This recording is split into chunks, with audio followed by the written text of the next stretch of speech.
नमस्कार दोस्तों, स्वागत है आपका आईएएस प्रेप पर। कैसे हैं आप लोग? बहुत दिन से मुलाकात नहीं हुई, अन्य माध्यमों से मुलाकात हुई लेकिन डेली 30 के कारण नहीं हो पाई। डेली 30 कार्यक्रम नहीं हो पाया, मैं स्वास्थ्यगत समस्याओं से ग्रसित था, इस कारण से ये क्लास नहीं ले पाया। डेली 30 की क्या वैल्यू है? जिन्होंने वीओ का एग्ज़ाम दिया है, जिन्होंने आरओ का एग्ज़ाम दिया है, आरओ का 2016 का, उनको ये बात बिल्कुल सही से समझ में आ गई है।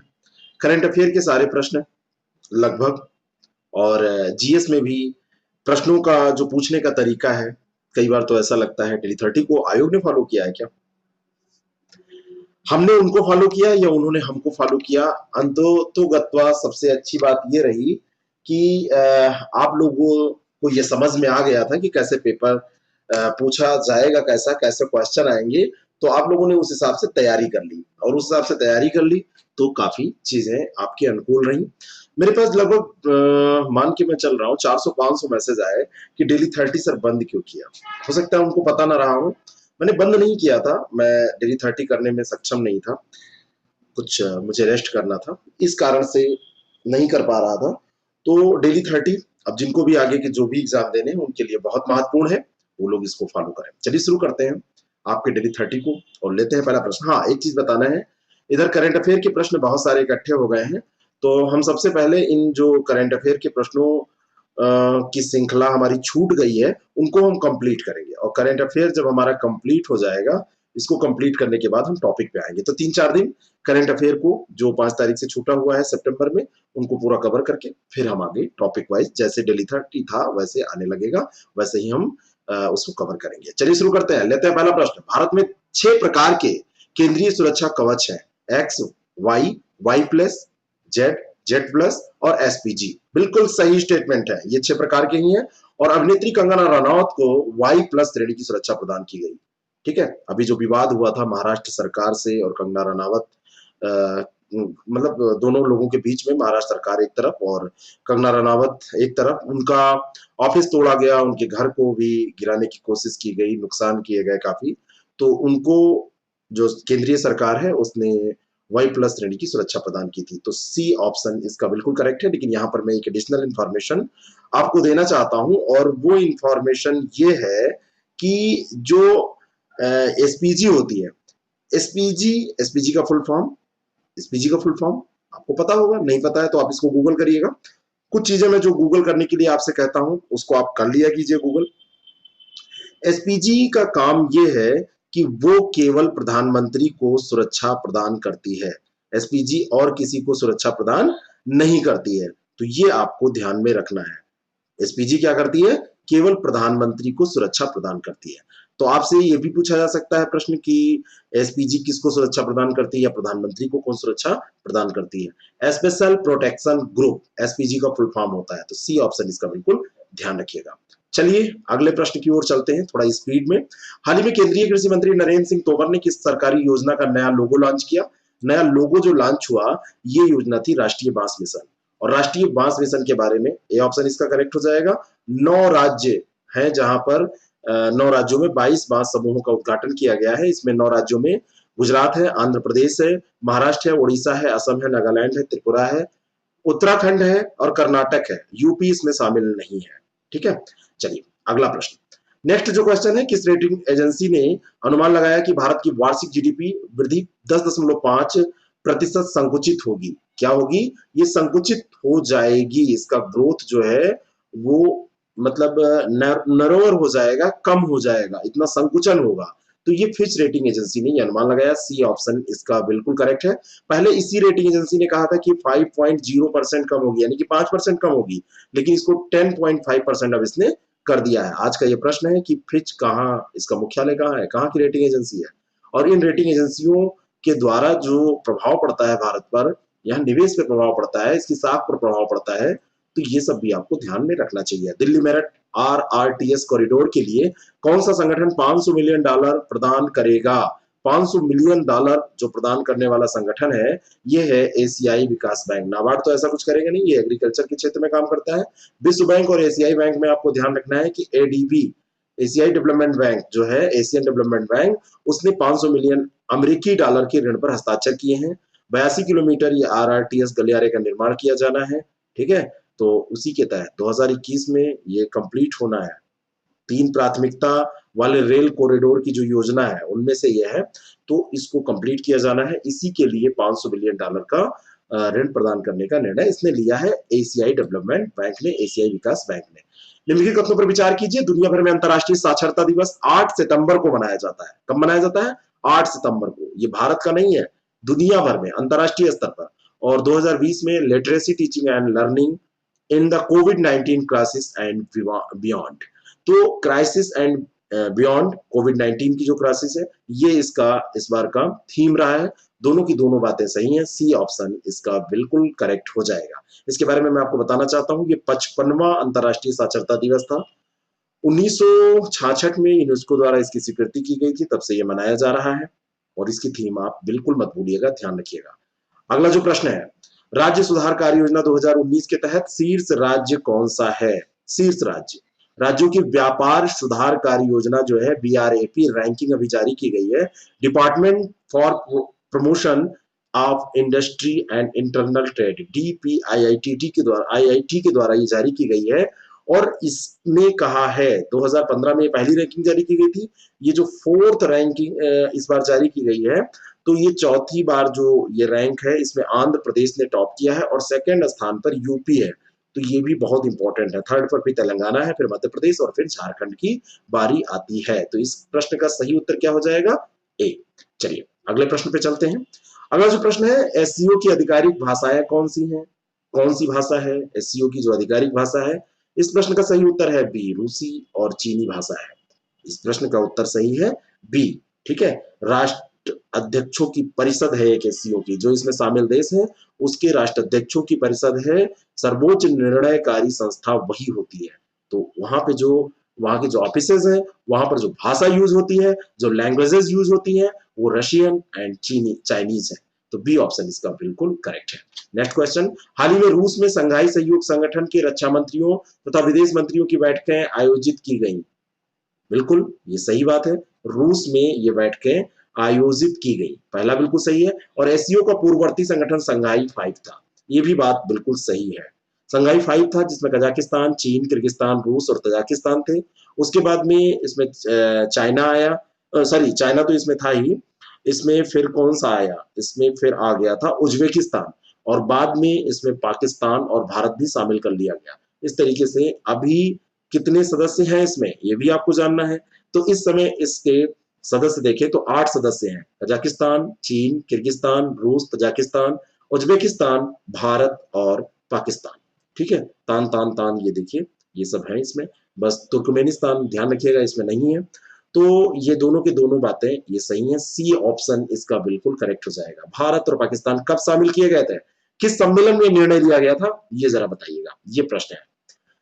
जो मैं प्रश्न पूछा करूं उसका जवाब जरूर दिया कीजिए। अगला प्रश्न है, हाल ही में G20 सदस्य देशों की शिक्षा मंत्रियों द्वारा वर्चुअल रूप से आयोजित बैठक में 3 चिन्हित क्षेत्रों में शिक्षा निरंतरता, आरंभिक बाल्यावस्था शिक्षा एवं शिक्षा में अंतरराष्ट्रीयकरण के क्षेत्रों में एक साथ मिलकर काम करने का संकल्प लिया गया। पहला स्टेटमेंट यह है, बिल्कुल सही स्टेटमेंट है। और दूसरा स्टेटमेंट ध्यान से पढ़िए, ईरान 2020 में G20 लीडर समिट की मेजबानी कर रहा है। मैं आपको बताना चाहता हूं 2020 में इसने नहीं किया है, बीओ में प्रश्न भी पूछा गया था, और किसने किया है, ये किया है सऊदी अरेबिया ने। सऊदी अरेबिया कर रहा है मेजबानी। तो पहला सही है, दूसरा गलत है, ए ऑप्शन इसका बिल्कुल करेक्ट हो जाएगा, है ना। समूह जो ये है G20, ये पूरे विश्व की 85% जीडीपी पर इसका नियंत्रण है और विश्व की 2/3 जनसंख्या का ये प्रतिनिधित्व करता है ये समूह। G20 शिखर सम्मेलन को औपचारिक रूप से वित्तीय बाजार एवं वैश्विक अर्थव्यवस्था शिखर सम्मेलन के नाम से भी जाना जाता है। नेक्स्ट क्वेश्चन, अगला जो प्रश्न है, निम्नलिखित कथनों पर विचार करें। इसरो ने चंद्रमा पर प्रथम मिशन चंद्रयान फर्स्ट ऑर्बिटर द्वारा कुछ चित्र भेजे गए हैं जो प्रदर्शित करते हैं कि चंद्रमा के ध्रुवों पर जंग सा लगता दिखाई दे रहा है ना, ऐसा लग रहा है कि वहां जंग लग गया है। और ये भेजा गया है ऑर्बिटर द्वारा, वहां का जो चंद्रयान फर्स्ट का ऑर्बिटर है उसके द्वारा। और ये प्रश्न पूछा गया है आरओ में भी, और ये प्रश्न सेट हो गया था, दुर्भाग्यवश मैं इसको डिस्कस नहीं कर पाया था, कि जंग लोहे के जल और ऑक्सीजन के संपर्क पर निर्मित होती है। तो ये दोनों के दोनों स्टेटमेंट यहाँ पर सही है। अब यहाँ पर देखिए मजे की बात, अभी तो पुष्टि नहीं हुई है कि वहां पर ऑक्सीजन है और जल है, लेकिन जंग लग रही है, यानी कि हम उस तरफ बढ़ रहे हैं कि हम पता लगा सकते हैं कि वहां पर जल भी है और ऑक्सीजन की भी उपस्थिति है। देखिए कैसे अनुसंधान आगे बढ़ते हैं। ठीक है, अगला जो प्रश्न है, नेक्स्ट क्वेश्चन, नीले आसमान के लिए प्रथम अंतर्राष्ट्रीय स्वच्छ वायु दिवस मनाया गया। नीला आसमान कब दिखेगा? जब बिल्कुल स्वच्छ होगा सब, ठीक है ना। तो नीले आसमान के लिए प्रथम अंतर्राष्ट्रीय स्वच्छ दिवस 7 सितंबर को मनाया गया है। ए ऑप्शन इसका बिल्कुल करेक्ट है। 2019 में 19 दिसंबर की बात है, ये 2020 के लिए 7 सितंबर को नीले आसमान के लिए अंतर्राष्ट्रीय स्वच्छ दिवस मनाने का संकल्प संयुक्त राष्ट्र महासभा ने लिया था। और इसका उद्देश्य क्या है? व्यक्तिगत, सामुदायिक, कारपोरेट और सरकार सभी स्तरों पर जन जागरूकता को बढ़ावा देना, जिससे कि अर्थव्यवस्था और पर्यावरण के लिए दोनों में सामंजस्य स्थापित करके महत्वपूर्ण जागरूकता फैलाई जा सके कि हमारी अर्थव्यवस्था तो ग्रोथ करे लेकिन हमारा पर्यावरण भी नष्ट ना हो। राष्ट्रीय पोषण माह के बारे में कौन सा कथन सत्य है? तीसरा राष्ट्रीय पोषण माह इस वर्ष सितंबर के महीने में मनाया जा रहा है। इसकी शुरुआत 2018 में हुई थी। महिला और बाल विकास मंत्रालय इस अभियान को चलाने वाली नोडल एजेंसी है। पहला स्टेटमेंट सही है, दूसरा सही है, तीसरे पे विचार करिए, ये भी सही है, महिला एवं बाल विकास मंत्रालय, the ministry of women and child development. तो ये सभी सही है, डी ऑप्शन इसका बिल्कुल करेक्ट हो जाएगा। अगला जो प्रश्न है, ध्यान रखिएगा, ऐसे प्रश्न खूब पूछे जा रहे हैं आजकल। नेक्स्ट क्वेश्चन, अगला जो प्रश्न है, भारतीय रक्षा मंत्री राजनाथ सिंह ने हाल ही में एससीओ की बैठक के साथ किस देश के अपने समकक्ष के साथ उच्च स्तरीय बैठक की? ठीक है, तो राजनाथ सिंह ने जो एससीओ की बैठक में जब वो गए थे तो उन्होंने चीन के जो उनके समकक्ष थे, चीन के जो राजनाथ सिंह क्या है, राजनाथ सिंह जो है ये आप जान रहे होंगे रक्षा मंत्री हैं, तो उन्होंने अपने चीनी समकक्ष के साथ मॉस्को में जो बैठक आयोजित हुई तो वहां पर इन्होंने बैठक की थी। तो ए ऑप्शन इसका बिल्कुल करेक्ट हो जाएगा। अगला जो प्रश्न है, हाल ही में 6 सितंबर 2020 को किसका निधन हो गया? 6 सितंबर 2020 को केशवानंद भारती का निधन हुआ। ये डेट इंपॉर्टेंट है। केशवानंद भारती कौन है? सर्वोच्च न्यायालय के ऐतिहासिक निर्णय की प्रक्रिया को शुरू करने के लिए ये प्रसिद्ध थे। संविधान की बुनियादी संरचना है ना, बेसिक स्ट्रक्चर जो है हमारे कॉन्स्टिट्यूशन का जीएस के पेपर में पूछा भी गया। जीएस के पेपर में ये प्रश्न भी पूछा गया पीसीएस मेंस 2019 में। तो ये कितना इंपॉर्टेंट है, और हर प्री एग्जाम या कोई भी एग्जाम आप देने जाते हैं, इंटरव्यू में भी ये पूछ ही लिया जाता है। तो उनका निधन हो गया केशवानंद भारती का, जिनके नाम पर ये केस है। बी ऑप्शन इसका बिल्कुल करेक्ट है। नाम था केशवानंद भारती, और केस कितना इंपॉर्टेंट हुआ। किस देश के पूर्व ऑस्ट्रेलियाई प्रधानमंत्री टोनी अबाट को व्यापार सलाहकार नियुक्त किया गया है? तो किस देश के द्वारा नहीं, किस देश ने नियुक्त किया है?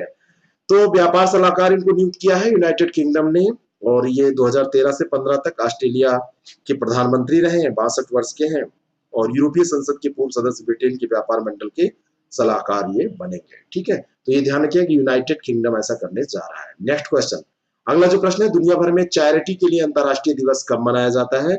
चैरिटी के लिए पूरी दुनिया में 5 सितंबर 5 सितंबर को चैरिटी के लिए पूरी दुनिया में अंतर्राष्ट्रीय दिवस मनाया जाता है। और इस दिन का उद्देश्य होता है लोगों और गैर सरकारी संगठन जो हैं उनको, स्वयंसेवी जो संस्थाएं हैं उनको, सबको परोपकारी गतिविधियों में शामिल किया जाए, जिससे कि वो लोग चैरिटी का काम कर सके। 5 सितंबर की जो तारीख चुनी गई है वो मदर टेरेसा के निधन की वर्षगांठ का दिन है, और एक संत के रूप में सम्मानित किया गया था इनको, जो कोलकाता में अपने मिशनरी काम के लिए जानी जाती है। 1979 में 1979 की बात है, मदर टेरेसा को नोबेल पुरस्कार भी दिया गया था शांति के लिए। ठीक है, तो ये बहुत ज्यादा इंपॉर्टेंट है ये सारे फैक्ट, ध्यान रखिएगा। ए ऑप्शन इसका सही हो जाएगा। कांगो और दक्षिण सूडान को कोविड-19 से लड़ने में सहायता के लिए कौन सा देश अपनी विशेषज्ञ टीमों को संयुक्त राष्ट्र मिशनों में भेजेगा?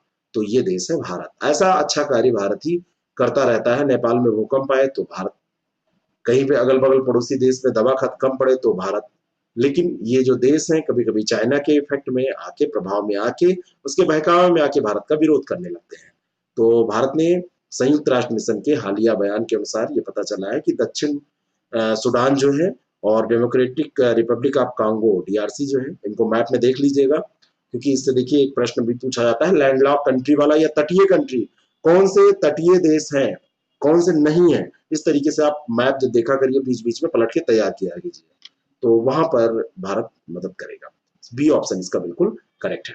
अगला जो प्रश्न है, डॉक्टर सर्वपल्ली राधाकृष्णन के बारे में कौन सा कथन सत्य है? डॉक्टर सर्वपल्ली राधाकृष्णन भारत के पहले उपराष्ट्रपति और दूसरे राष्ट्रपति थे। An idealist view of life उनकी पुस्तक है। और इन्हें वर्ष 1954 में भारत के सर्वोच्च नागरिक पुरस्कार भारत रत्न से सम्मानित किया गया। ये तीनों की तीनों बातें जो इनके बारे में कही गई हैं वो सही है। डी ऑप्शन इसका बिल्कुल करेक्ट है। और प्रतिवर्ष 5 सितंबर को शिक्षक दिवस मनाया जाता है। और ये जो दिवस है भारत के पूर्व राष्ट्रपति डॉक्टर राधाकृष्णन की जन्म दिवस की, यानी कि उनकी जो बर्थडे, उनका जो बर्थडे है उसी के तौर पर ये मनाया जाता है, मतलब उसी के उपलक्ष्य में मनाया जाता है। और 1888 की बात है, 1888 वही है जब इलाहाबाद में सम्मेलन कांग्रेस का हुआ था, वही साल है ना। कौन अध्यक्ष था इसका बताइएगा कमेंट करके। तमिलनाडु के थिरुथानी में इनका जन्म हुआ था। भारत के पहले उपराष्ट्रपति और दूसरे राष्ट्रपति थे। डॉक्टर राजेंद्र प्रसाद जब राष्ट्रपति थे तब ये उपराष्ट्रपति थे, बाद में ये राष्ट्रपति बने। और the philosophy of Rabindranath Tagore उनकी जो पुस्तक है, भारतीय दर्शन पर वैश्विक ध्यान केंद्रित करने वाली ये पुस्तक है, कराने वाली पुस्तक है। अगला जो प्रश्न है, युवा बाल परिणाम सूचकांक एवं युवा बाल पर्यावरण सूचकांक में किस राज्य ने शीर्ष स्थान प्राप्त किया है? तो ऐसा प्राप्त करने वाला जो राज्य है, जहां पे भी ह्यूमन डेवलपमेंट की बात आती है, कोई भी ऐसे सूचकांक की बात आती है जिसमें पढ़ाई लिखाई की जरूरत है, तो उसमें केरल ही टॉप करता है। बी ऑप्शन इसका बिल्कुल करेक्ट है। और ये दोनों सूचकांक state of the young child report एक आई है, उसी का हिस्सा है। और इस रिपोर्ट को एक गैर सरकारी संगठन मोबाइल क्रैच है उसके द्वारा तैयार किया गया है। मोबाइल क्रैच नाम है, एक गैर सरकारी संगठन है उसका, उसने इसको तैयार किया है। अगला प्रश्न है, हाल ही में किस देश द्वारा नाटो के मध्यस्थता के प्रस्ताव को खारिज कर दिया गया? तो नाटो के मध्यस्थता के प्रस्ताव को ग्रीस के द्वारा खारिज कर दिया गया। ए ऑप्शन इसका करेक्ट है। ग्रीस ने मध्यस्थता के प्रस्ताव को खारिज कर दिया। और ग्रीस का कहना है कि उसके देश की जलीय सीमा से तुर्की जहाजों के वापस जाने के पश्चात ही युद्ध की तीव्रता में कमी लाई जाएगी। विवाद क्यों हुआ है? हाल ही में कुछ हफ्तों पहले की बात है, पूर्वी भूमध्य सागरीय जल क्षेत्र में तनाव बढ़ गया। ये जो कारण है, इसका कारण यह है कि प्रथम दृष्टया ऊर्जा संसाधनों पर एक सामान्य प्रतिस्पर्धा जो होती रहती है, वही इसका भी कारण है। तुर्की इस क्षेत्र में आक्रामक रूप से गैस अन्वेषण में लगा हुआ है और तेल अनुसंधान पोत की सुरक्षा में तुर्की नौसेना के युद्धपोत वहां पर तैनात है। इस क्षेत्र में प्रतिस्पर्धी ग्रीक जहाज और नाटो समूह के देश फ्रांस के साथ तुर्की की मुठभेड़ भी हो चुकी है।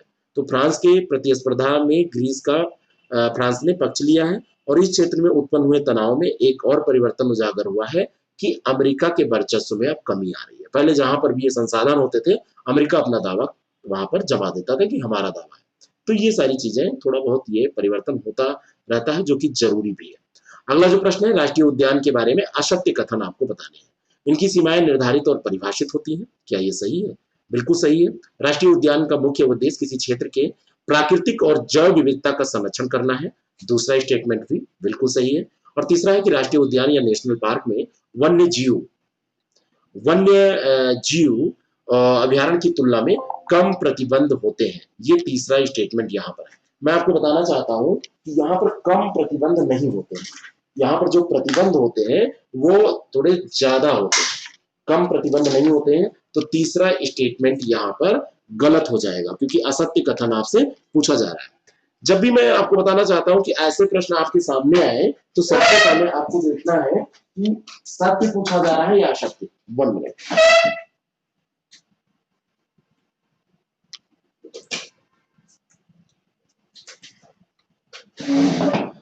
ऐसे प्रश्नों में जब आप भी कभी भी डील करें, तो ऐसे प्रश्नों में आपको ध्यान रखना है कि सत्य पूछा जा रहा है कि असत्य। लैपटॉप डिस्चार्ज हो रहा था इसलिए चार्जिंग पे लगाना पड़ा। ठीक है, तो सत्य असत्य के आधार पर इन प्रश्नों का आप उत्तर दीजिए कि सत्य। यहाँ पे जब ध्यान दे देंगे तो ये प्रश्न गलत नहीं होंगे। तो सी ऑप्शन इसका सही हो जाएगा, क्योंकि ये गलत है। प्रतिबंध वहां पर ज्यादा होते हैं। और राष्ट्रीय उद्यान के रूप में घोषित किसी क्षेत्र में किसी भी प्रकार की मानवीय गतिविधियां प्रतिबंधित होती हैं। तो ये स्टेटमेंट बिल्कुल सही है। अब इसके बारे में इतनी बातें आपको अगर पता रहेंगी तो आप ये प्रश्न कभी भी इससे रिलेटेड सैद्धांतिक जो प्रश्न आएगा वो कर लेंगे। अगला जो प्रश्न है, नेक्स्ट क्वेश्चन, तो इस प्रश्न का सही उत्तर क्या हो जाएगा? सी इसका सही उत्तर हो जाएगा, क्योंकि यही असत्य है। अगला जो प्रश्न है, रेल मंत्रालय ने ट्रेनों या रेलवे परिसरों, एक मिनट, एक प्रश्न छूटा है। हाल ही में असम सरकार द्वारा किस राष्ट्रीय उद्यान में 30.53 वर्ग किलोमीटर क्षेत्र को सम्मिलित किए जाने हेतु स्वीकृति प्रदान की है? तो यह है काजीरंगा राष्ट्रीय उद्यान। ठीक है, असम सरकार के द्वारा इसमें 884 वर्ग किलोमीटर में विस्तृत काजीरंगा उद्यान में 30.5 3 वर्ग किलोमीटर, लगभग 3053 वर्ग किलोमीटर हेक्टेयर क्षेत्र को सम्मिलित किए जाने की स्वीकृति प्रदान की है। ठीक है, ब्रह्मपुत्र नदी के पार स्थित कोरांग और नामेरी राष्ट्रीय उद्यानों को जोड़ने में ये मदद करेगा। तो ये भी आपको ध्यान में रखना है। ठीक है, तो बी ऑप्शन इसका करेक्ट हो जाएगा। नेक्स्ट क्वेश्चन, अगला जो प्रश्न है, रेल मंत्रालय ने ट्रेनों अथवा रेलवे परिसरों पर भीख मांगने को गैर अपराध घोषित करने का प्रस्ताव दिया है कि अब इसको अपराध नहीं माना जाएगा। रेलवे परिसर में देखते हैं बहुत सारे लोग भीख मांगा करते हैं, तो इसको अपराध नहीं माना जाएगा, ऐसा कहा गया है। पहला स्टेटमेंट बिल्कुल सही है। और दूसरा है कि 1989 की धारा है 144(2) रेलवे अधिनियम की धारा है, उसमें कहा गया है कि 10 वर्ष के लिए कारावास की सजा और 5,000 रुपए तक का जुर्माना अगर कोई भीख मांगता है रेलवे स्टेशन पर। तो ये दूसरा स्टेटमेंट गलत है, क्योंकि इसमें जो जुर्माना है वो 2,000 है और कारावास 1 वर्ष का है, 10 वर्ष का नहीं है। तो दूसरा स्टेटमेंट गलत है। अब इसको समाप्त करने की बात की जा रही है। नेक्स्ट क्वेश्चन, जैसे जैसे देश डेवलप होता चला जाएगा तो ऐसी सजाएं कम होती चली जाएंगी, ये ऐसा होता ही है। यानोमामी जनजाति के बारे में निम्नलिखित कथनों पर विचार करिए। यानोमामी जनजाति के लोग दक्षिण अमेरिका के वेनेजुएला एवं ब्राजील की सीमा पर अमेजन वर्षा वनों में रहते हैं, वहां पर निवास करते हैं। तो पहला स्टेटमेंट सही है।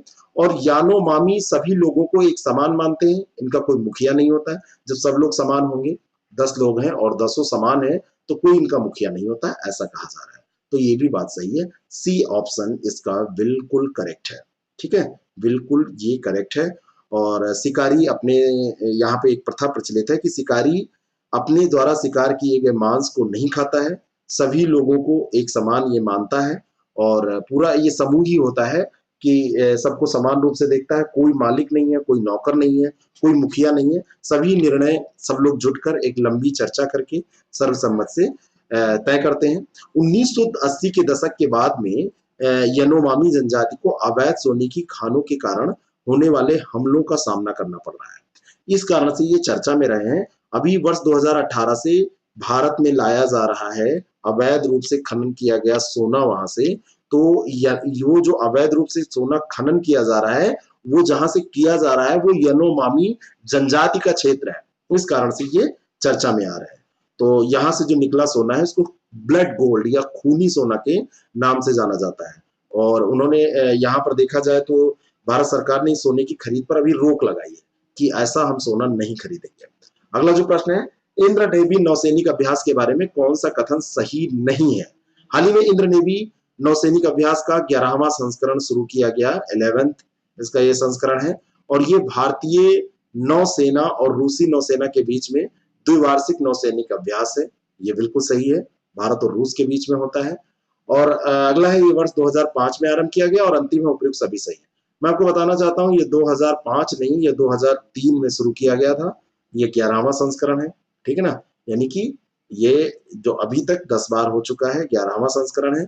इंद्र नेवी नौसैनिक अभ्यास इसका नाम है, रूस, ध्यान रखिएगा। ठीक है, तो इसका ये सी वाला जो ऑप्शन है यही सही उत्तर हो जाएगा। नेक्स्ट क्वेश्चन, अगला जो प्रश्न है, भारतीय लोक प्रशासन संस्थान के अध्यक्ष कौन है? तो लोक प्रशासन संस्थान जो है उसके अध्यक्ष हैं उपराष्ट्रपति वेंकैया नायडू। ये पदेन अध्यक्ष होते हैं उपराष्ट्रपति इसके, तो ये पदेन अध्यक्ष हैं। बी ऑप्शन इसका बिल्कुल करेक्ट है। जनजातीय मामलों का मंत्रालय और भारतीय लोक प्रशासन संस्थान ने अभी केंद्रीय जनजातीय मामलों के मंत्री श्री अर्जुन मुंडा की अध्यक्षता में आभासी मंच के माध्यम से 2 दिवसीय एक सम्मेलन आयोजित किया, उसी के कारण से ये चर्चा में रहा है। अगला जो प्रश्न है, किस भारतीय राज्य ने पैसे के लेन देन से जुड़े ऑनलाइन गेम्स पर प्रतिबंध लगाने के लिए एक विधेयक को मंजूरी प्रदान की? तो ये जो विधेयक है वो आंध्र प्रदेश राज्य ने मंजूरी प्रदान की है कि जो भी पैसे के लेन देन वाले ऑनलाइन गेम्स हैं वो उनके यहाँ नहीं चलेंगे, उन पर प्रतिबंध लगा दिया जाएगा। बी ऑप्शन इसका बिल्कुल करेक्ट है ना। ऑनलाइन रियल मनी गेमिंग उद्योग सालाना अगर देखा जाए तो 30% की दर से बढ़ रहा है। बैठे बैठे लोग, आलस वाले लोग हैं, काम करना नहीं चाहते, तो मोबाइल पे ही पैसा कमा रहे हैं। किस संगठन ने from insight to action gender equality in the wake of कोविड-19 नामक रिपोर्ट जारी की? ये संस्थान कौन है? तो ये संस्थान है United Nations women. United Nations women ने इसको जारी किया है, ठीक है ना। और ये जो संस्थान है इसने जो रिपोर्ट जारी की है, इसमें महामारी महिलाओं को अत्यधिक प्रभावित करेगी और वर्ष 2021 तक 47 मिलियन अधिक महिलाएं और लड़कियों को अत्यधिक गरीबी में ढकेल देगी, ऐसा इस रिपोर्ट में कहा गया है, जो महामारी ये चल रही है कोविड-19 वाली। भारत के राष्ट्रपति ने पहले आभासी समारोह में कितने शिक्षकों को राष्ट्रीय पुरस्कार से सम्मानित किया? पहली दफा ऐसा हो रहा है जब शिक्षा को जो पुरस्कृत किया जा रहा है, शिक्षकों को जो पुरस्कृत किया जा रहा है, शिक्षा तो पुरस्कृत हो ही रही है, क्योंकि शिक्षक पुरस्कृत होंगे तो शिक्षा पुरस्कृत हो रही है। तो पहली बार है कि ये वर्चुअली आयोजित हो रहा है ये कार्यक्रम, और 47 शिक्षकों को इस बार क्या किया गया है? सम्मानित किया गया है। ए ऑप्शन इसका करेक्ट है। और अंतिम प्रश्न है, भारत के किस देश ने विटामिन सी के आयात पर एंटी डंपिंग जांच शुरू की है? तो भारत ने जो एंटी डंपिंग जांच शुरू की है वो चीन से आयातित विटामिन सी पर शुरू की है। ऐसा माना जा रहा है, भारत की एक कंपनी है बजाज हेल्थ केयर, है ना, तो बजाज हेल्थ केयर ने ये शिकायत दर्ज कराई थी डीजीटीआर में। डीजीटीआर यानी directorate general of trade remedies, उसमें इन्होंने एक शिकायत की थी कि चीन बहुत कम पैसे में डंपिंग के माध्यम से बाजार में गिरावट, मुनाफे और घरेलू उद्योग को नुकसान कराने की नीयत से डंपिंग कर रहा है यहाँ पर बाजार में विटामिन सी का। तो हमारे यहाँ क्या किया गया, विटामिन सी जो अभी उपयोग किसमें होगी, इसका दवा कंपनियों में इस्तेमाल होता है, तो डंपिंग रोधी जांच शुरू कर दी भारत ने आयात पर, जो चीन से होता है। तो ये करंट अफेयर के प्रश्न है। पीसीएस जो लोग देने वाले हैं या बिहार का एग्जाम देने वाले हैं प्री का, वो लोग इसको जरूर देखें। डेली 30 अभी ऐसे चलेगा 3-4 दिन, जब ये कवर हो जाएंगे फिर हम टॉपिक भी लेकर आने लगेंगे। चलिए स्टार्ट हो गया है तो आगे भी होता रहेगा। और आरओ में जिनके भी मार्क्स 125 टच कर रहे हैं जनरल बॉयज के, वो तैयारी करें। जिनके भी 22-23 भी हैं वो भी तैयारी करने लगे, क्योंकि मेरिट तो इससे ऊपर जाएगी निश्चित है, लेकिन हो सकता है कहीं ईश्वर उनकी सुने। और अभी जो आंसर चेंज होंगे इसमें भी काफी कुछ होगा, वैसे मैं जल्दी ही कुछ बताने वाला हूँ। अभी तक तो मेरा अनुमान 127 के आसपास ही है, लेकिन हो सकता है एक आध कम भी जाए। तो तैयारी आप करते रहें, बिल्कुल परेशान ना हो।